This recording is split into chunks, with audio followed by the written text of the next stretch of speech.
Hi guys. So season 9 finale வந்துருச்சு. திவ்யா தான் cup அடிக்க போகிறாங்க. பாருக்கு ரெட் கார்டு கொடுத்தது வந்துட்டு ஒரு வகையில் வந்துட்டு அட்வான்டேஜ் தான். பட் எலிமினேட் பண்ணியிருக்கலாம். அவங்க எப்படி எலிமினேட் பண்ணுவாங்கன்றது நம்ம எல்லாருக்குமே தெரியும். ஏன்னா விஜய் டிவி இப்படி தான் பண்ணியிருக்கோம்.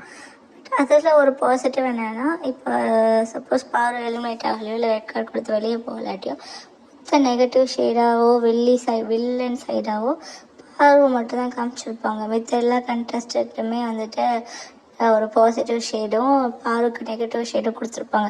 ஸோ ஒன்ஸ் பாரு வெளியே போனதுக்கப்புறம் நம்ம வந்துட்டு மித்த கண்டஸ்டண்ட்டை தான் ஃபோக்கஸ் பண்ண ஆரம்பிக்கிறோம்.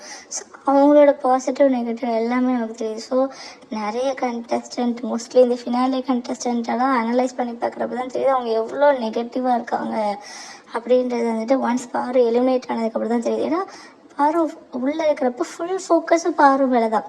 எது பண்ணாலுமே ஏன்னா மித்த எல்லா ஹவுஸ் மேட்ஸும் சேர்ந்து பார்வை ஃபோக்கஸ் பண்ணி பார்வை மட்டுமே டார்கெட் பண்ணி அவளை மட்டுமே நெகட்டிவாக காமிச்சிட்டே இருந்த டைமில் அவள் போனதுக்கப்புறம் ஸோ நம்ம மித்தவங்களை வந்து ஃபோக்கஸ் பண்ண ஆரம்பிக்கிறோம். ஸோ அப்போ தான் ஒவ்வொருத்தரோடதும் பெருசாக தெரிய ஆரம்பிக்குது.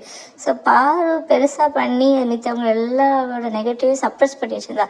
இப்போ இவங்க போனதுக்கப்புறம் இவங்களோடது எல்லாமே வந்துட்டு ஒவ்வொன்றும் நல்லா வெட்ட வெளிச்சமாக பக்காவாக தெரிய ஆரம்பிச்சிச்சு. அரோரா, விக்ரம், சபரி, திவ்யா எல்லாம் to the core actually not deserving for the finalist. But still what can we do? அதுதான் அந்த மிக்சர் பிக் பாஸோட இல்லை அந்த பிக் பாஸோட ஒரு இந்த சீசன் 9 ஃபினாலேயோட இதாக இருக்குது. என்ன பண்ணுறது, ஒன்றும் பண்ண முடியாது.